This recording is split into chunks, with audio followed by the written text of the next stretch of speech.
بسم الله الرحمن الرحيم وعلى آل سيدنا محمد وبارك وسلم عليه اللهم صل على سيدنا محمد وعلى آل سيدنا محمد وبارك وسلم عليه الله رب العزة الله رزاقان وفي السماء رزقكم وما توعدون فورب السماء والأرض إنه لحق مثل ما أنكم تنطقون.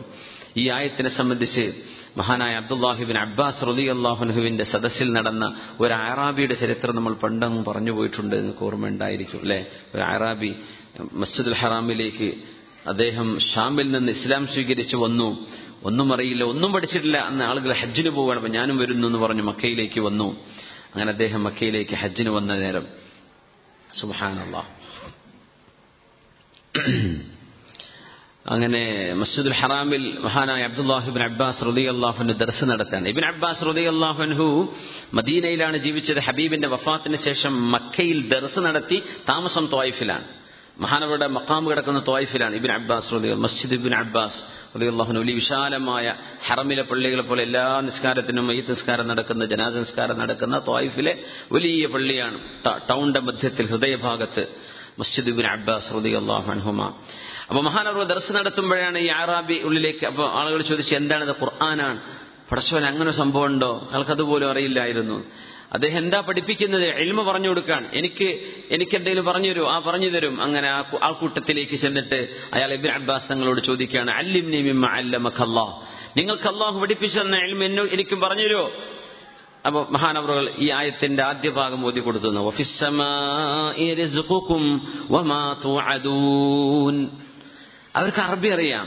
വഫിസ്സമാഇ റിസ്ഖുകും, ആകാശലോകത്ത് രേഖപ്പെടുത്തി വെച്ചിട്ടുണ്ട് നിങ്ങൾക്ക് എന്തൊക്കെയാണ് ഈ ലോകത്ത് കിട്ടേണ്ടത്. അത് നിങ്ങളിനി എന്ത് പരിശ്രമിച്ചാലും അതിനപ്പുറത്തേക്ക് അള്ളാഹു തരൂല. നിങ്ങളിനി എന്ത് വേണ്ടാന്ന് വെച്ചാലും ആ റിസ്ക് നിങ്ങളുടെ കയ്യിൽ വരാതെ പോവുകയുമില്ല. അള്ളാഹു തീരുമാനിച്ചു വെച്ചു. അപ്പൊ ആർക്കും ആരോടും അസൂയപ്പെടേണ്ടതില്ല. ആരും ആർക്കും പാരവെക്കണ്ട. നിങ്ങൾ നിങ്ങളുടെ വഴിക്ക് റിസ്ക് അന്വേഷിച്ച് മുന്നോട്ട് പോയാൽ മതി. അതാർക്കും എന്ത് ചെയ്യരുത്, ഒരാളെയും വിഷമിപ്പിക്കാൻ വേണ്ടി എന്ന് നിങ്ങൾ ആരും നിയത്ത് ചെയ്യണ്ട. അയാൾക്ക് കിട്ടാനുള്ള അയാൾക്ക് കിട്ടും. സുബ്ഹാനല്ലാഹ്. ഇപ്പൊ ഒരു നാട്ടില് ഇന്നലെ നരിക്കുനി സിറ്റിയെ കുറിച്ച് നമ്മുടെ കൂട്ടുകാരെ വണ്ടി ഓടിക്കുന്ന സുഹൃത്ത് പറയാം, അവിടെ ടൗണിൽ മാത്രം 25-ലേറെ ബാർബർ ഷോപ്പുകളുണ്ട്. അപ്പൊ ബാർബർമാരുടെ അവസ്ഥ അങ്ങനെ പറയായിരുന്നു, അവർ വില കൂട്ടിയാലും ആരൊന്നും പറയില്ലല്ലോ. അങ്ങനെ മിനിമം ചാർജ് ഇത്ര തന്നെ എഴുതിച്ചാൽ മതി, പിന്നെ ആരും അതിന് സമരം ചെയ്യാൻ പോകില്ല.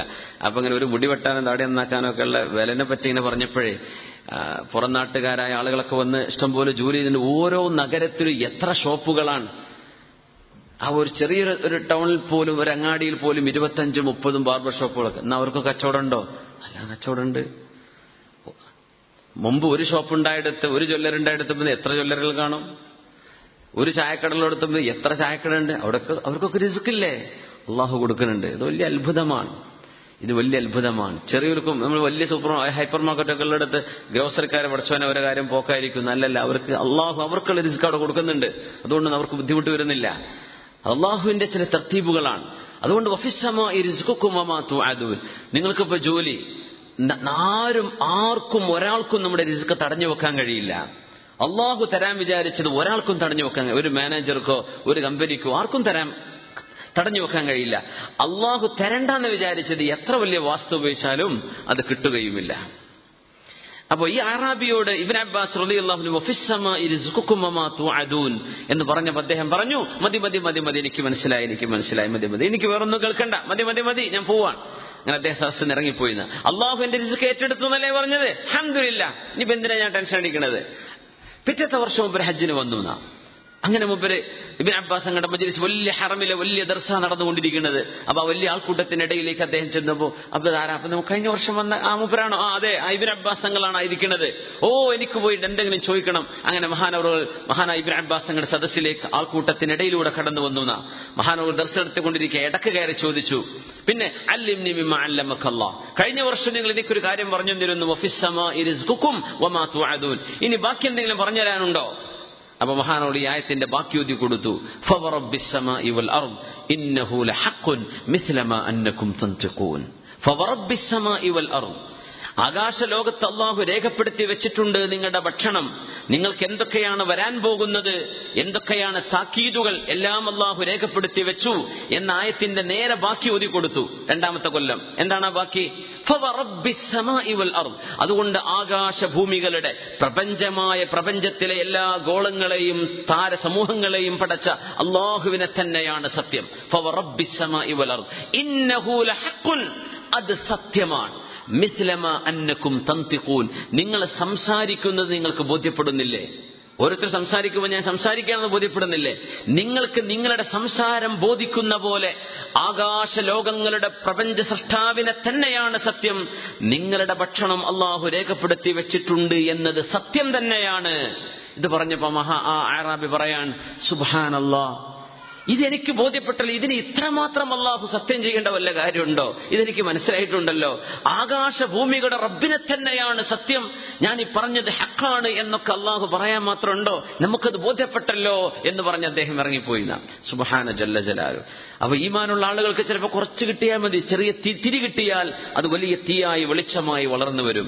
അള്ളാഹു റിസ്ക് ഏറ്റെടുത്തിരിക്കുകയാണ്. അള്ളാഹു സുബ്ഹാനഹു വ തആല പറയാ, ഖലഖതുസ് സമാ, ഖുദ്സിയായ ഹദീസ്, ഖലഖതുസ് സമാവാതി വൽ അർദ് വലം അഅയ ബിഖൽഖിഹിന്ന, ആകാശലോകങ്ങളെ ഞാൻ പടച്ചില്ലേ, വലം അഅയ ബിഖൽഖിഹിന്ന, ആകാശലോകങ്ങളെ പടച്ചിട്ട് ഞാൻ തളർന്നിട്ടൊന്നുമില്ല. അഫയുഈനി റഗീഫുൻ അസൂഖുഹു ഇലാ ഫമിക കുല്ല യൗം, എല്ലാ ദിവസവും നിന്റെ വായിലേക്ക് ഒരു ഭക്ഷണം തരാൻ എനിക്ക് വല്ല പ്രയാസവുമുണ്ടോ? അള്ളാഹു ചോദിക്കാൻ. വലം അഅയ ബിഖൽഖിഹിന്ന, ആകാശലോകങ്ങളെ പടച്ച നമ്മുടെ കൊച്ചുവായിലേക്ക്, അരച്ചാന വയറിലേക്ക് കൊണ്ടുതരാൻ അള്ളാഹുവിന് വല്ല പ്രയാസം? ഈ കോടിക്കണക്കിന് ജീവജാലങ്ങൾ ഭൂമിയിൽ ജീവിക്കുന്നില്ല. ആലോചിച്ച് നോക്കൂ, എത്ര അധികം ജീവികൾ. അവരിപ്പോ കടന്നുറങ്ങാണ്. മഗ്‌രിബായപ്പോ എല്ലാവരും കടന്നുറങ്ങി. അതിരാവിലെ അവരൊക്കെ എണീക്കും. കുറച്ചാളുകൾ രാത്രിയാണ് അവർ ഭക്ഷണം കഴിക്കുന്നത്. കുറച്ച് ജീവികൾ രാത്രി അന്നം തേടി പിടിക്കുന്ന ജീവജാലങ്ങൾ, ബാക്കിയൊക്കെ റെസ്റ്റ് ചെയ്യാണ്. അവരാർക്കും നാളത്തെ ജോലി, നാളെ ഏത് വീട്ടിലെ കൂലിപ്പണി, അതൊന്നും അവർക്ക് ചിന്തിക്കാനില്ല. നാളെ എവിടെയാണ് അവിടെ റിസ്ക്, അവർ ഉറങ്ങാണ്, റിലാക്സ്ഡ്. നാളെ രാവിലെ അവർ എഴുന്നേറ്റ് അന്നം തേടി വീട്ടിൽ നിന്ന് കൂട്ടുന്ന പുറത്തിറങ്ങും, കാട്ടിലെ മാളങ്ങളിൽ നിന്ന് പുറത്തിറങ്ങും. വൈകുന്നേരമാകുമ്പോൾ അവരൊക്കെ വിശപ്പടങ്ങിയിട്ടാണ് തിരിച്ചു വരുന്നത്. ഇത് വല്ലാത്തൊരു അത്ഭുതമല്ലേ? ആരാണ് ഇവർക്കൊക്കെ ഭക്ഷണം കൊടുക്കുന്നത്? ആരാണ് ഇവരെ തീറ്റിപ്പോ? കടലിനെ സംബന്ധിച്ച് നോക്കൂ, എല്ലാ ദിവസവും ഇപ്പോ മുക്കുവന്മാർ കടലിൽ പോകുന്നുണ്ട്. മുമ്പൊക്കെ കടലിൽ പോയിട്ട് വീശി കിട്ടിയില്ല, 2 ദിവസം നിൽക്കും, 3 ദിവസം നിൽക്കും. ഇന്ന് അവർ കപ്പൽ മീൻ പിടിക്കാൻ പോകുന്നവർക്ക് ചില ഡിവൈസുകളുണ്ട്, എവിടെ മീനുണ്ട് എന്ന് അവർക്ക് കാണാൻ പറ്റും. അവിടെ പോയിട്ട് വല വീശിയിട്ടാണ് വരുന്നത്. അതുകൊണ്ട് പെട്രോളും ഡീസലും നഷ്ടമാവുന്നില്ല. കൃത്യമായും അവർക്ക് പ്ലാൻ ചെയ്തു പോയി എവിടെയാണ് ഏത് തരത്തിലുള്ള മീന, ചെറുതോ വലുതോ ഉള്ളത്. സുബ്ഹാന ജല്ല ജലാലു. ഏകദേശം മനുഷ്യന് കഴിക്കാൻ പ്രായമായ, കൊച്ചു കുഞ്ഞുങ്ങളല്ലാത്ത പക്വതയെത്തിയ പ്രായമെത്തിയ മത്സ്യങ്ങളാണ് ഏറെക്കുറെ വലകളിൽ അള്ളാഹു താല കൊടുക്കുന്നത്. ചെറിയ മക്കളെ കൊടുത്താൽ നാളെ പോയാളുടെ സാധനം ഉണ്ടാവില്ല. അങ്ങനെ ഓരോ ദിവസവും ലക്ഷക്കണക്കിന് ബോട്ടുകൾ പിടിച്ചു കൊണ്ടുവരുന്നുണ്ട് അള്ളാഹുവിന്റെ കടലിൽ നിന്ന്. ലഹ്മൻ തൊരിയ, അള്ളാഹു പറഞ്ഞു, ഫ്രഷ് ആയിട്ട് ഇങ്ങ് കിട്ടുന്നില്ലേ? പിറ്റേന്ന് ചെന്നാൽ വീണ്ടും കിട്ടും. അപ്പൊ ഇവരൊക്കെ ഇന്നലെ എവിടെയായിരുന്നു എന്ന് ചോദിക്കണ്ട. അതേ പ്രായമുള്ള 1-2 ദിവസത്തിന്റെ വ്യത്യാസം ആ മത്സ്യങ്ങൾക്കുള്ളൂ. പക്ഷെ ഇവകൾ അള്ളാഹു എവിടെ ഒളിപ്പിച്ചു വെച്ചു? അത് ഒളിപ്പിച്ചു വെച്ചില്ലെങ്കിൽ നാളെ നിങ്ങൾക്ക് ഭക്ഷണം ഉണ്ടാവില്ല. ഇതൊക്കെ അള്ളാഹുവിന്റെ തർത്തീബാണ്. നമ്മൾ വിചാരിക്കുന്നതിനപ്പുറം അള്ളാഹുവിന്റെ ചില തർത്തീബൂടെ നടന്നുകൊണ്ടിരിക്കുന്നുണ്ടെന്ന്. സുബ്ഹാന ജല്ല ജലാലു. അതുകൊണ്ടാണ് മഹാനായ ഈസാ നബി അലൈഹിസ്സലാം പറയുമായിരുന്നു അത്രേ, ലാ തഗ്തമ്മു ലിബുതൂനിക്കും, നിങ്ങളുടെ വയറിന്റെ കാര്യം ഓർത്തിട്ട് നിങ്ങൾ ആരും ടെൻഷൻ അടിക്കരുത്. ലാ തഗ്തമ്മു ലിബുതൂനിക്കും, വയറിന്റെ വിഷയം ഓർത്ത് ടെൻഷൻ അടിക്കരുത്. ടെൻഷൻ അടിക്കേണ്ടത് ആഖിറത്തിന്റെ വിഷയത്തിലാണ്. ഒരു മനുഷ്യൻ വഫാത്തായി, അദ്ദേഹത്തിന്റെ ജ്യേഷ്ഠന് 5 മക്കളുണ്ടായിരുന്നു. 5 മക്കളുണ്ടായിരുന്നു. അപ്പൊ ഇയാൾക്ക് ഭയങ്കര ടെൻഷനായി. ഈ 5 മക്കൾ യതീമായല്ല, പടച്ചവനെ, അനുജനായ ഞാൻ നോക്കണല്ലോ. അങ്ങനെ അന്നത്തെ ഒരു ആരിഫായ, ഒരു വലിയ അള്ളാഹുവിന്റെ ആലിമിന്, ദീനിന്റെ ഇൽമ അറിയുന്ന ഒരു പണ്ഡിതനോട് ചെന്ന് ദർസിലേക്ക് വന്നപ്പോൾ ഭയങ്കര ടെൻഷനിലാണ്. അപ്പൊ ചോദിച്ചു, മാലക യബ്നി, എന്തേ നിങ്ങൾക്ക് പറ്റിയത്? പറഞ്ഞു, തൂഫി അഖി, എന്റെ സഹോദരൻ മരിച്ചിട്ടുണ്ട്. 5 ഔലാദ്, 5 മക്കളെ ഇട്ടേച്ചു കൊണ്ടാ പോയത്. ഞാൻ വലിയ വിഷമത്തിലാണ്, അവരെ ഞാൻ പോറ്റണ്ടയോ? അപ്പോ ഷെയ്ഖ് ചോദിച്ചു, അല്ല, ഇവർക്ക് ഒന്നും ബാക്കിയാക്കാതെയാണോ അയാൾ മരിച്ചുപോയതെന്ന് ചോദിച്ചു. അല്ല, അദ്ദേഹത്തിന്റെ സമ്പത്ത് കുറച്ചുണ്ട്, 1 വർഷമൊക്കെ അവർക്ക് തിന്നാനുള്ള ഭക്ഷണം ഉണ്ടായിരിക്കും. എന്നാ പിന്നീട് 1 കൊല്ലം കഴിഞ്ഞിട്ട് കരഞ്ഞാൽ പോരെ? നീ എന്തിനാ ഇപ്പൊ തന്നെ കരയുന്നത്? എന്ന് പറഞ്ഞു. നോക്കുമ്പോ ആ ഒരു വർഷം തികയുന്നതിന്റെ 3 മാസം മുമ്പ് ഈ അനുജൻ അള്ളാഹു കൊണ്ടുപോയി എന്നാണ്. സുബ്ഹാന ജല്ല ജലാലു. നോക്കണം, റിസ്കിന്റെ വിഷയം ഇങ്ങനെ. നമ്മൾ ആർക്ക് വേണ്ടിയാ ടെൻഷൻ അടിക്കുന്നത്? നമ്മുടെ മക്കൾ